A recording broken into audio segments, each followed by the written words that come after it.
Part 3. Now, have you ever wondered why you can smell so fast? They always talk about the speed of light and the speed of sound, but I think it's because it's a whole different reaction.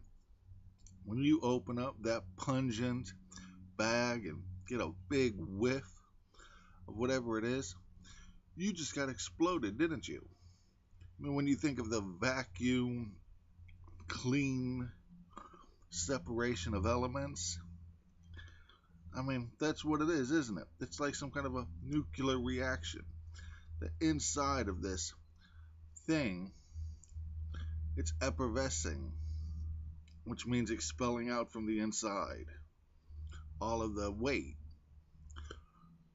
So, when I sit there and hear a scientist on TV talking about, oh, a billion years ago when the Earth was getting formed, a new form of life learned how to use the energy of the sun. I'm like, you fucking idiots. They didn't have solar panels back then. Shut up. You'll make people stupid. We have to deal with this legitly. All it did was start warming up this stuff, which, like I did on my one video. I'm a genie that lives in a bottle, and on my hydrogen engine, about how heat warms things up. Heat rises. You know what I mean? Things get stuck in moisture and it lifts it up. You know, that's how the trees work. It was just the advent reaction based on their chemical properties. You know, we're so content on looking at everything like some grand unified theory that we don't realize we're not even looking at the chemicals properly. I mean, if you're going to look at the universe, you have to look at it as a whole, as hydrogen to, well, hydrogen and ultraviolet to, who knows, steel and UV or infrared. You know what I mean? It's like 80% of the things in the universe go faster than the speed of light. You know, I mean, this is the world we live in. And a nuclear reactor goes in, it's Einstein's theory of one becomes two. You know, it's the separation of cells. One gets fed so much as it's reproducing the chromosomes in it that it ends up popping into two of the exact same. They don't just do that, you know, they need the influx, the eating, to make it go and induce it. Huh, it's funny. You know, they look at that for, oh, that's the theory of everything. But it's like, that's like photosynthesis. But that's not even photosynthesis, you know? Yes, it's like cell separation and nuclear reaction. But it might be smell too. You know, you go and mix these chemicals together, which is the eating, and they go and get compact into this little pungent ball of whatever you're dealing with. Well, as you go and they start wanting to merge, they have, so now they wanted to escape. They can't escape more than their space allows. You open it, they get flung because their mass won't go through it. So in that line of light from density, UV is the fastest thing in the universe. Infrared is the radiant of the expenditure of heat, is the effervescence of the heat in the universe. So then you have the elements, 0 to infinity, right? Now with that, you can combine each one and see how they react. Now you can't say just because this one is next to this one that it's going to touch. They might not touch until 15 lines up. You know, And once you do that, this periodic table thing, what is that? They know that's the base, but why don't they? That's the first line. Why don't they have the chemical? I mean, is that because they're trying to market it and trying to earn funding? The devil needs to get off my fucking people's ass. It's really bothering me. They breed stupidity and throw people in jail so that we can, if then the chemicals that come out of the elements, eventually we'll start realizing things. You know what I mean? Like gravity is a wave. That's a blue wave. Literally, it's like,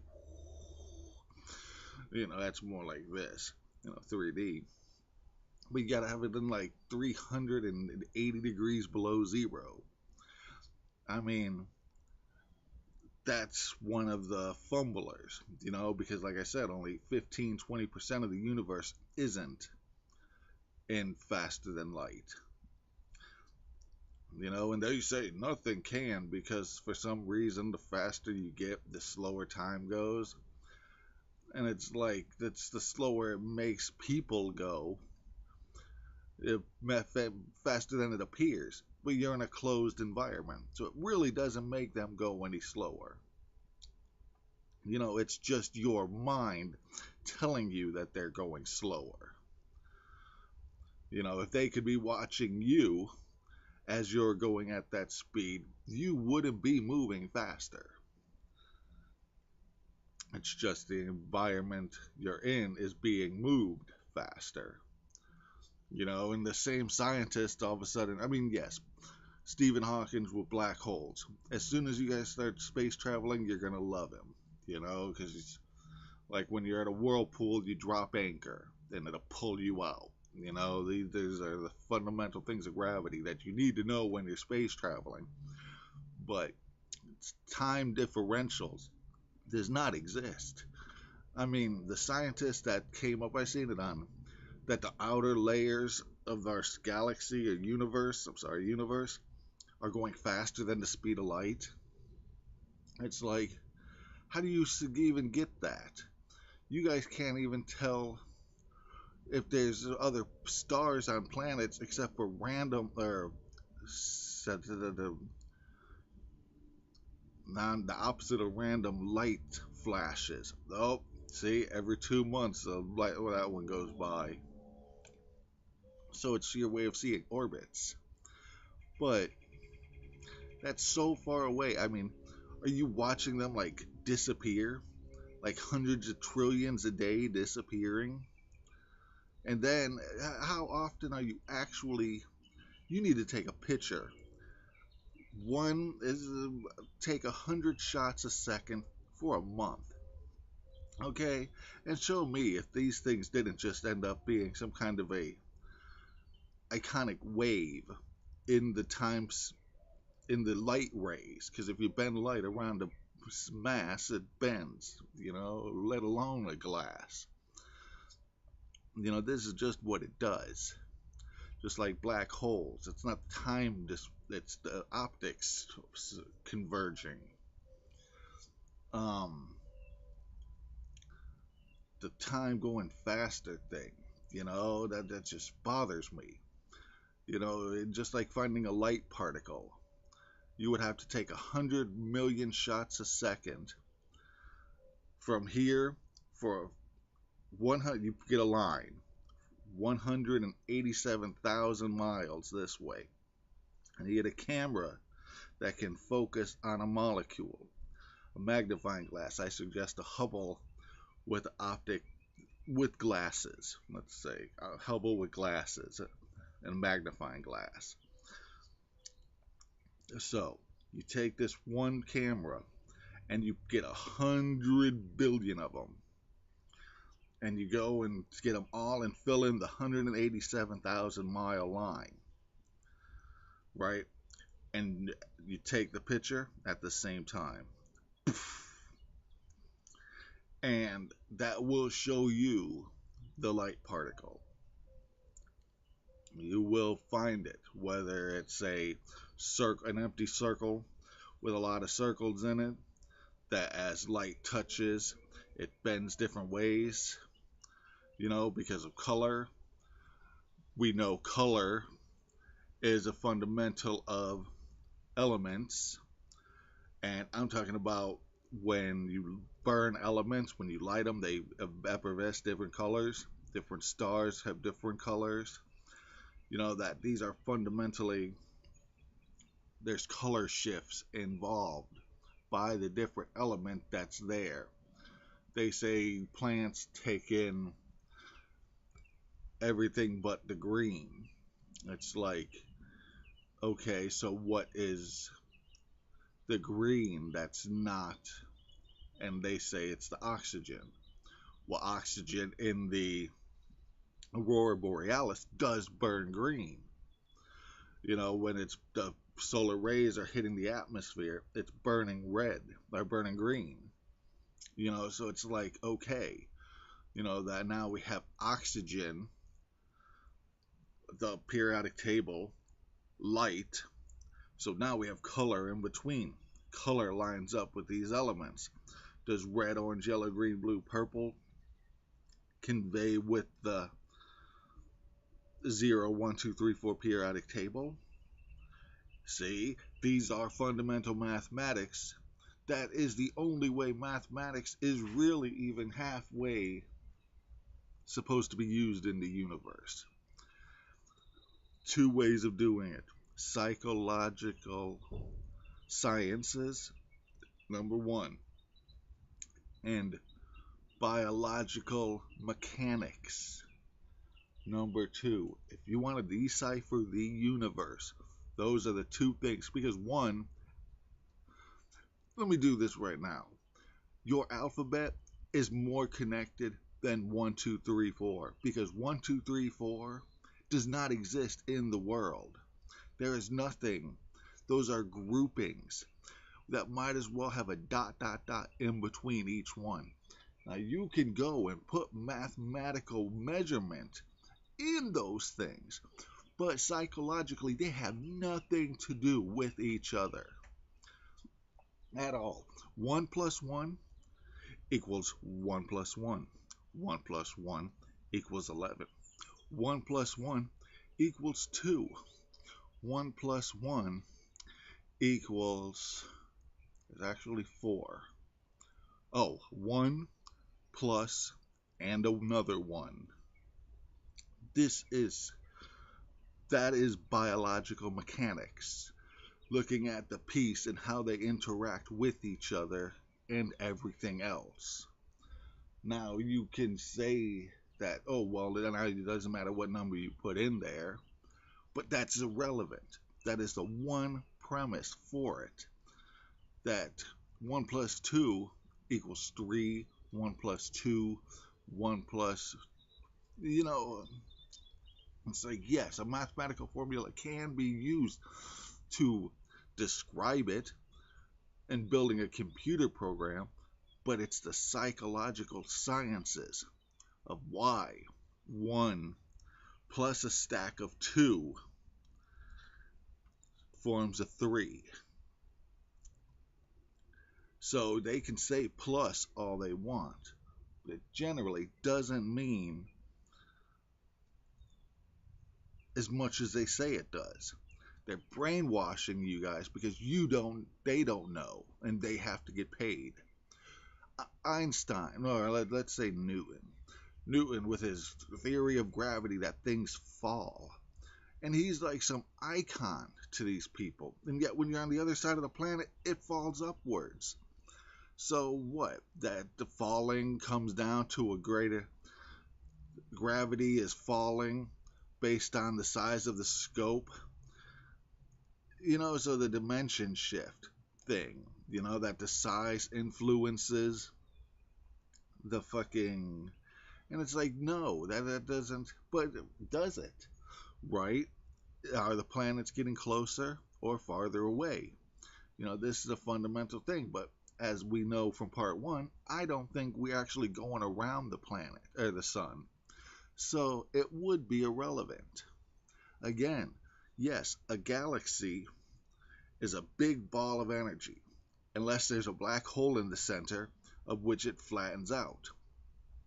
Now, our solar system, they can say is, oh, a disk, because these are the things in the night side that we're able to see. It's like, yes, but we're never able to see on the other side of the sun side. Because as the Earth's turning, right, east is always in the same direction. The sun comes up this way from where I'm sitting, right, and it goes over. That means it's going like this. And the sun would always do this, always east, okay? Now, with that, Orion's right here, okay? So, and Orion's upside down over this is the summer, this is the winter. Actually, this is the winter. This is the summer. People in Australia see it upside down because, well, fine, the earth shifts, because if it's still here, earth shifting, this is how we see it.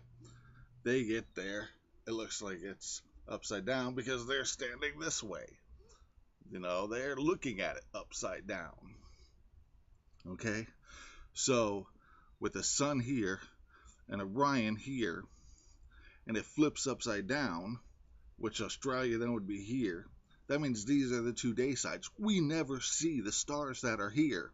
We might be able to go to the poles and see the northern hemisphere and the southern hemisphere, or the galactic rim and the galactic center, and watch it go and move around. But that still doesn't mean we've seen ever past the sun. We don't know what's on the other side of it. So,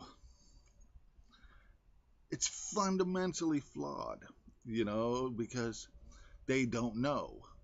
Now, yes, the sun, they say the sun flattened it out. Well, I don't think that's possible because I think the black hole would have flattened it out. It makes a gravity well, not a gravity push, right? And yet, for some reason, our Kuiper belt, the ice particles that are all asteroids around, makes a ball, which is, I guess, would be what you would consider a star because the sun reflects off it, which I don't know. Maybe I'm wrong, But why would that be in a sphere? Yet the idea of a planet in any kind of be wrong.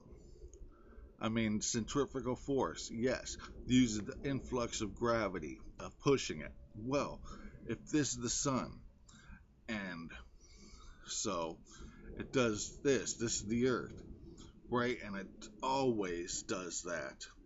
That means the 2 constants are the north and the south, right? So as it's doing this, the north and the south are they the weight, which is funny that they use magnetism. It's like they almost had it, but they're teaching it so wrong because they don't get it. When at first I thought gravity was nothing more than a wave, because there is. You can see a blue wave around magnets. You get an electro high magnet, it will blue light around it, and once it gets cold enough. It has to be really cold. It might be 3,000 degrees for all I know. But, when you go in, I thought with the atmosphere, it creates a level of falling. Because, yes, the universe is a vacuum, but it's a pressurized vacuum, like most vacuum would be. A tube with a pump and a hole to take the air out. And the cold is so connected because it's the level again. You got hot. Hot has a sticky stage where it's so hot everything mushes together and becomes sticky. Well, cold has a sticky stage. It has a sleek hot has a sleek stage. Cold has a sleek stage. This is all the things that come after hydrogen, the one atom. So we have light, then color, periodic table, chemicals with texticity based in color, based in color, not in color, in temperature. Okay? We have lost so much because of this dumbing of society. They're so scared of us making weapons, and yet they're going to go and teach people in South America how to go. They're going to go and build schools for them. What are you going to teach them? American history? Put a P-Tech down there with their own crafts. Let them become self-sufficient. Don't throw them a nuclear reactor and say you're going to pay us or we're going to blow you up like we did Japan. I mean, we've been doing it for years. We know the consequences of farming. Farming is a very complex thing. Temperature, soil nutrition, which ones can go which where and for how long before they have to be rotated. Did we teach any of this stuff?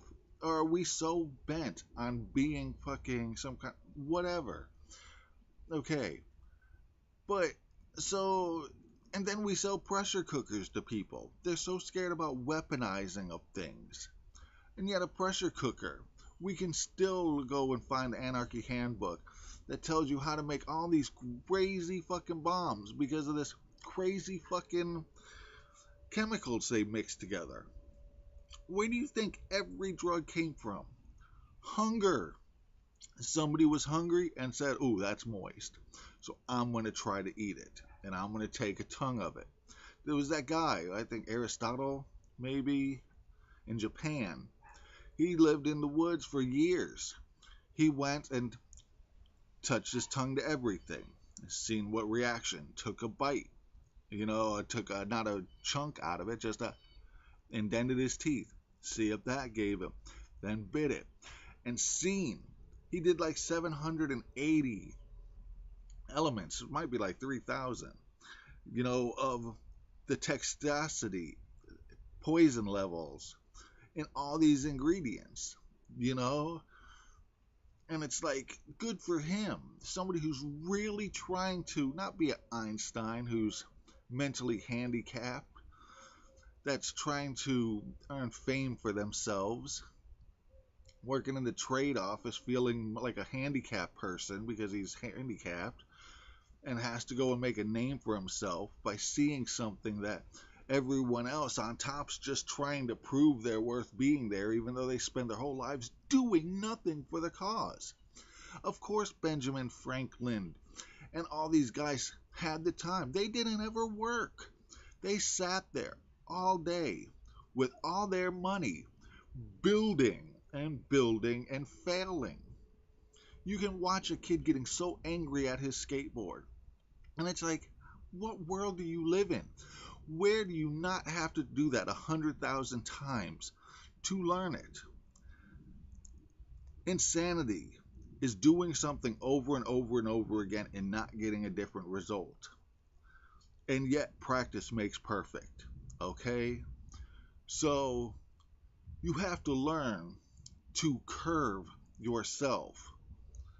Because doing it the exact same every time, you're just an idiot.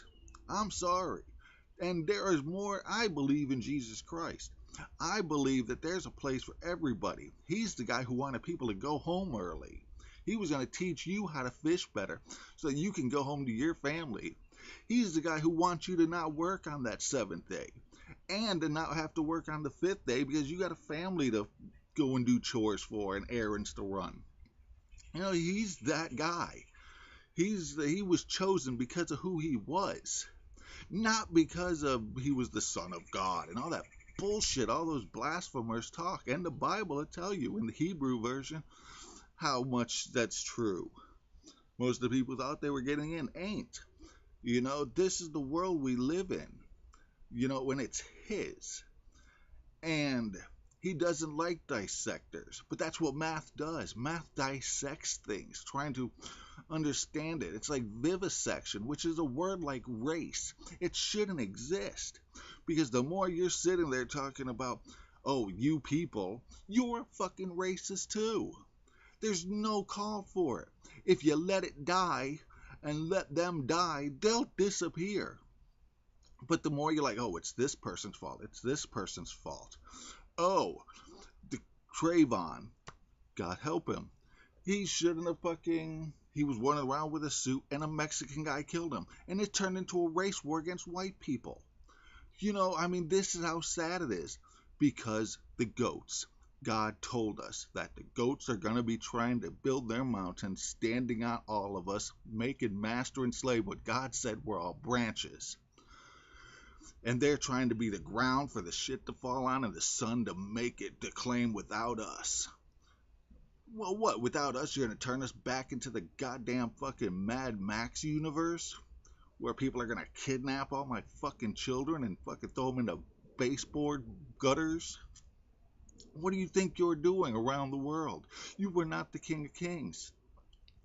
You sit there and you permeate this self-denial of class. Stop talking about, oh, we need pay raises. No, fuck pay raises. We need to put price caps that nobody, and y'all are going to use my movie stars, my talented people, as expenditures, a front line in your escape. And it's bullshit because you don't have talent. You're a goat. You need to stand on people to have what you have. They can just be talented. So you sit there earning Papa John's $265 million he got sued and he didn't blink an eye. Most of them do that because it's liquor law, 400% added on to. And it's like, screw you. If I did mine, with clothing, food, a catamaran, my motorcycle, a car, a gaming system, a computer, a strong enough computer and computer parts to make my games. You know what I mean? I would be fine forever. Build one radio that never breaks. And when you want a new one, send the good stuff to these other countries. Send them lawn equipment and construction equipment. Don't send them garbage. Send them the good stuff. Give it to them. Let them build self-sustaining worlds. That's what this is. God wants nations. He doesn't want this cesspool of anger. And no, I don't have a problem with a gay guy marrying a gay guy. Inequity, that's what they're going by. Morals is doing to others that you wouldn't do to yourself. God said don't fucking judge people. So if they love each other and they're not going against each other's wills and they want to go and not adulterize each other, then let them get married. There's no problem with that. You had no right to judge as a Christian. Money is the root of all evil. Well, of course it is. It makes people do shit for you and not God. When we should be a preacher, should be finding people, laborers, to help that old lady fix her roof. How do you raise a kid? Not by the whip, not by taking stuff, not by bragging, or not by bribing. You give them chores, and when your house has no more chores, you give them your neighbor's chores. I mean, really. If there's nothing to go and be jealous of your neighbors for, you won't need to steal. Stealing, kidnapping is stealing. He said it. Murder is slewing as much as it is burying the dead. Or, well, you know what I mean. As much as it is murder. Slewing, that means me yelling at you, telling you you're wrong, and killing your personality. You just killed that person. That person no longer exists, and you are a murderer. That is what the Hebrew says. All these people use these gods because of their threats, and I'm so sick of hearing them talk about revelations like it's some. That's not why we chose Jesus. You know, fuck your money. You know, people are supposed to help people. We're supposed to care about each other. The root of all, the Ten Commandments. Where do you need any more? Murder. I mean, holding no other God doesn't mean not holding any other people, because the two gods chose Jesus. And he said, put the people first. God said, don't let people bow down. I don't want people to bow down before me. I want you to be out there and helping people. All these preachers telling people to go, and if you can't get anybody to save, go on your own and wait for God.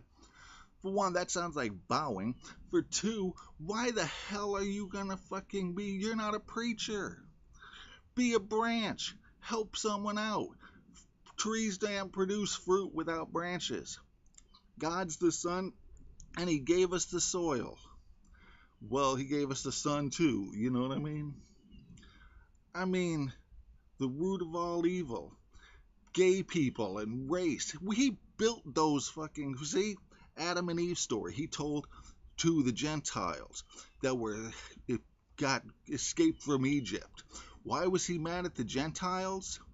Because a couple years into it, they decide we're going to start worshiping a cow, just like the Egyptian slave masters that made us build temples. I mean, for real, I picked cotton. That's some shitty, low-down, dirty, ass-raping shit. And it's wrong. But they were building temples. And they went and still started worshiping this fucking cow.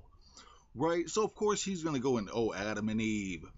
And all this bullshit so that they can become real traditional. And it was to screw them.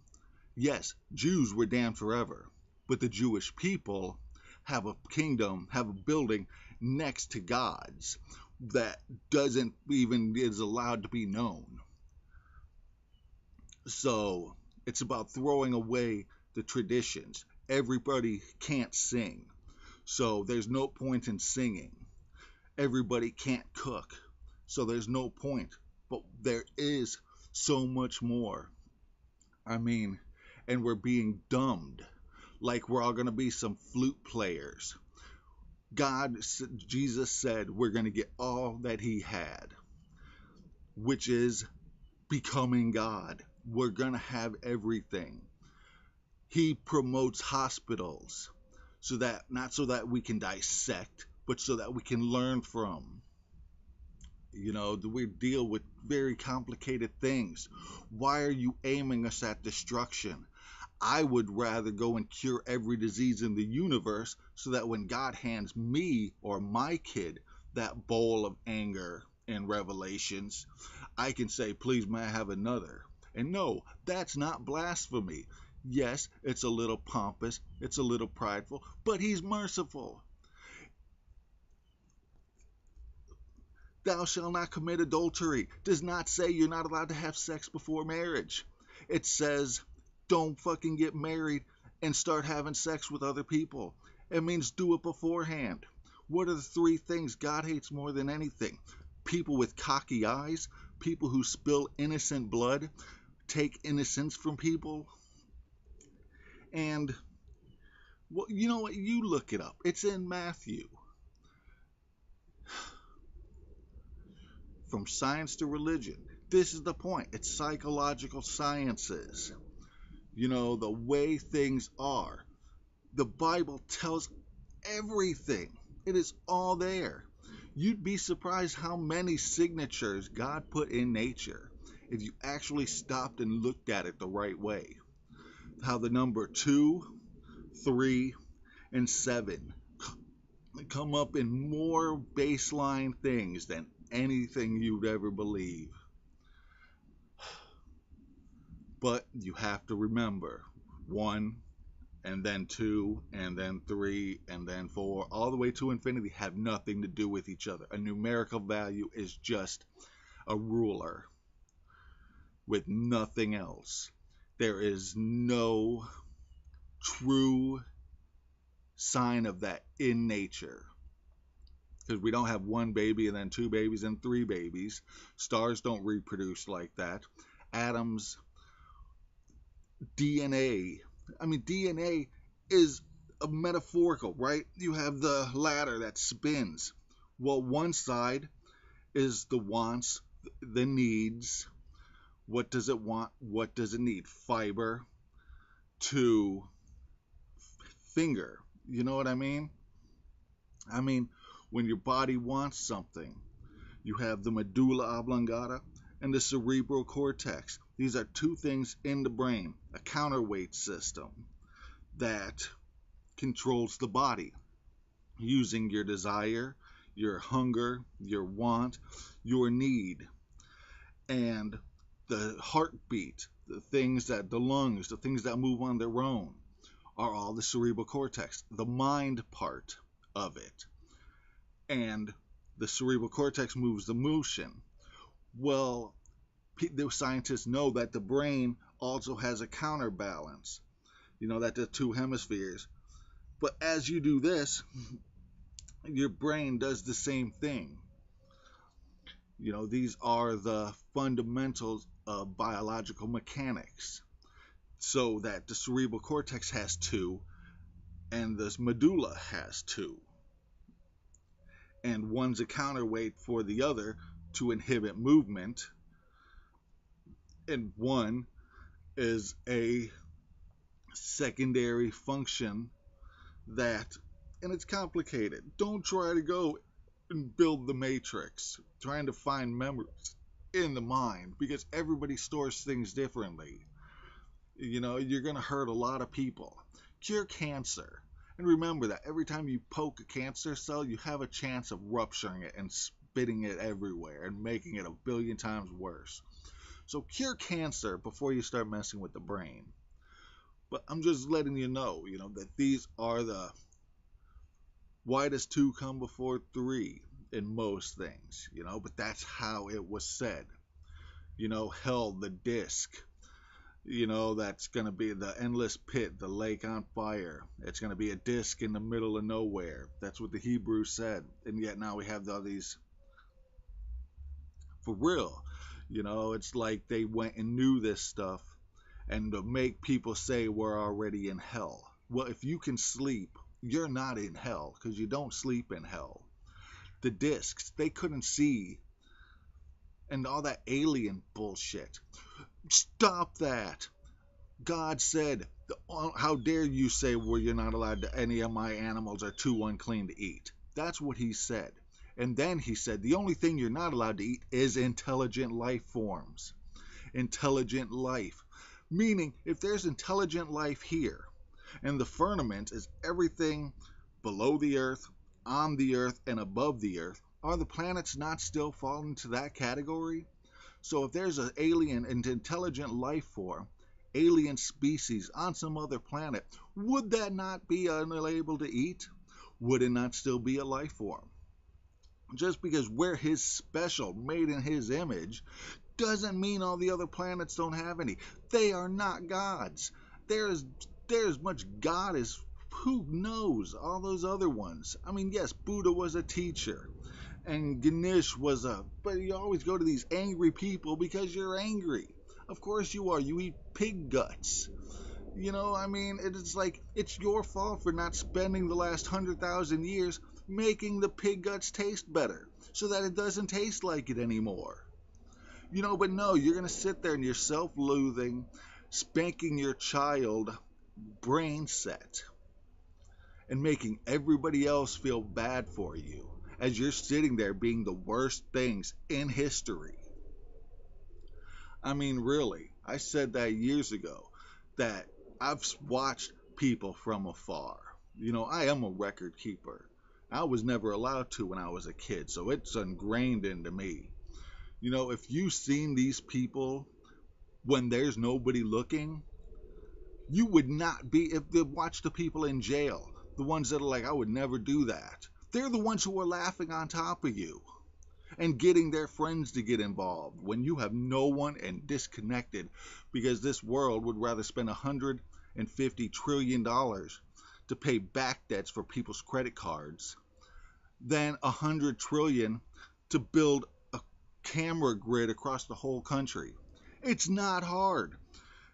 Every 20 feet, you could have 8 cameras facing every 20 feet for the entire continental United States, running on a computer program that watches people, and each one watches who you contact. So your phone, whoever you call, it watches and connects so that as soon as somebody you're near and somebody from that you call from ends up near that person, that's a yellow light. Both people end up getting, and as soon as it goes to red, the cops are called, and they're going to be there when you're throwing the girl in the back of the trunk. And that would only cost $1 trillion. You don't need one person manning the computers. The computer does it itself. It's programmed with the algorithms of what's suspicious and when to go in, and it would save it. It's like, yeah, it's going to keep all your points of interest. It's going to keep all of your acquaintances. It's going to watch everything. And it will go and fax the closest cop in the area as soon as it fucking has a red alert. And then the cop will go there and wait for it to happen. Because then, it goes to a flashing red, which we know still means stop and go at your own risk. So then it turns to the real red, and it's saying, get this fucking person. There's something wrong here. And it's all on camera. Nobody can stop shit. I mean, they're going to put the GPS in our hands and that's going to be the mark of the beast. No, the mark of the beast is determining who is allowed to buy and sell. So unless my little GPS marker has to be used as a credit card, it doesn't work like that. We are allowed to keep track of our fucking people. Yes, they said in the Egypt days that you shall deny no man if somebody comes and knocks on your door. And it's like, yes, but that's not the world anymore. There are goats and there are sheep, children of God and children of the devil. And they both got fiery tongues. That's fine. Who cares? How dare us? We're supposed to give everyone on the planet everything, starting with our neighbors. Give them everything and see who just wants to see the world burn. Because as soon as they have everything and they're still not happy, well, now you know they're a problem. Period. Blood spillers. He hates people who spills innocent blood, not people who spills bad blood. Money. Money determines who sells and who can't buy it. Just like credit cards. It has nothing to do with putting a chip inside somebody. What, because of the mark on the forehead? That Emmanuel went with his 7 angels or 6 angels and went and carved up babies? I don't know about that. That doesn't mean anything to me. Jesus Christ is what mattered to me. And for real, a camera watching everyone. Oh, rich people need more privacy. Rich people need more adventures. It's like, why? Do they see things the bad people are doing? Because we already can't have Easter anymore without, somebody dressing up as an Easter bunny and kidnapping children. We can't have a fucking theme park at every one of our places because we got to sell that to foreigners. Every coal plant they send out, every factory they put out, they're still pumping the garbage into the atmosphere. I mean, we're destroying the world. And you better get Christ on your side. You know what? This turned into a rant, and there's the theory of everything, part 3.